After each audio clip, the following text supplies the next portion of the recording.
샬롬, 오늘의 말씀지기 라테화 간사입니다. 지난주 태풍으로 인해 출연할 간사님들이 못 오기도 했고 우여곡절이 많았습니다. 한 주 쉴까도 고민했는데 여러 간사님들의 협조로 지속할 수 있음에 감사하며 오늘의 나눔을 시작하겠습니다. 암몬과의 전쟁 중에 다윗은 예루살렘에 남습니다.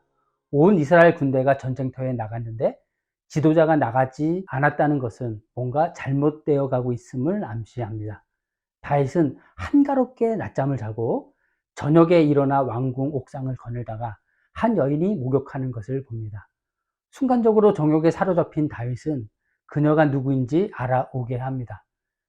그녀는 전쟁터에 나가서 싸우고 있는 장수 우리아의 아내 밧세바였습니다. 하지만 다윗은 이런 사실에 아랑곳하지 않고 밧세바를 데려와 동침합니다. 자기가 아무리 왕이라 해도 해서는 안 될 짓을 한 것입니다.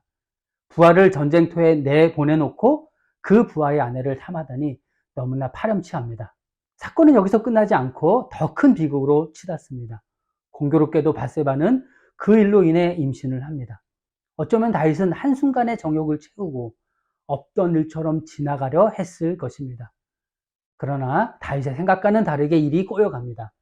밧세바로부터 임신 소식을 들었을 때 다윗의 머리가 얼마나 복잡했을까요? 고민하던 다윗은 꼼수를 생각해냅니다. 그것은 전쟁터에 나가 있는 우리아를 잠시 오게 해서 집에 들여보내 후에 그 아이가 태어나면 우리아가 자기의 아이로 생각하게 만드는 것입니다. 오늘날처럼 유전자 감식을 할 수 없으니 나름 완벽한 계책이라고 할 수 있을 것입니다.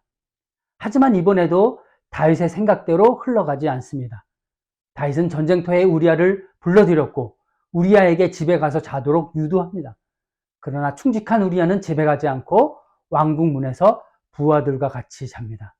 우리아가 집으로 들어가지 않았다는 보고를 들은 다윗은 우리아에게 왜 집에 가지 않았느냐고 묻습니다. 우리아의 대답이 기가 막힙니다. 생사를 같이 한 전우들은 전쟁에서 싸우고 있는데 자기만 먹고 마시며 집에 가서 아내와 잘 수 없다는 것입니다. 이게 얼마나 충성스럽습니까? 이런 대답과 우리아의 충성심을 보면서 다윗의 마음이 찔리지 않았을까요? 하지만 그러기에는 다윗이 자기의 잘못을 숨기고자 하는 마음이 너무 급급했습니다. 다윗은 그날 저녁 우리아를 다시 불러 직접 술을 권하며 우리아를 취하게 만듭니다. 술에 취하면 집으로 들어가리라는 막연한 기대를 했던 것 같습니다. 하지만 그날 밤도 우리아는 집에 들어가지 않고 부하들과 함께 성문에서 잡니다. 주군에 대한 충성심, 직무에 대한 책임감, 동료들에 대한 전우애로 충만한 우리아는 정말 멋진 인물이라 생각합니다.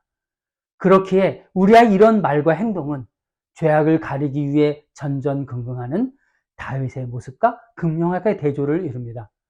우리아의 말과 행동은 어둠 속의 다윗을 깨우기 위한 큰 북소리와 같지만 안타깝게도 다윗은 그 소리를 전혀 듣지 못합니다.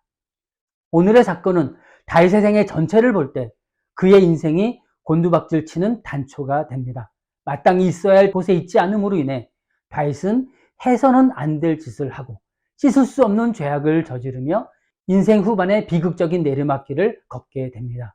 그 출발점이 바로 있어야 할 곳을 벗어나면서부터였습니다.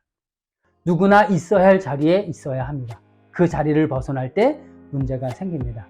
내가 있어야 할 자리를 벗어나고 있지는 않습니까?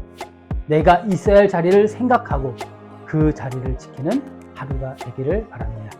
샬롬.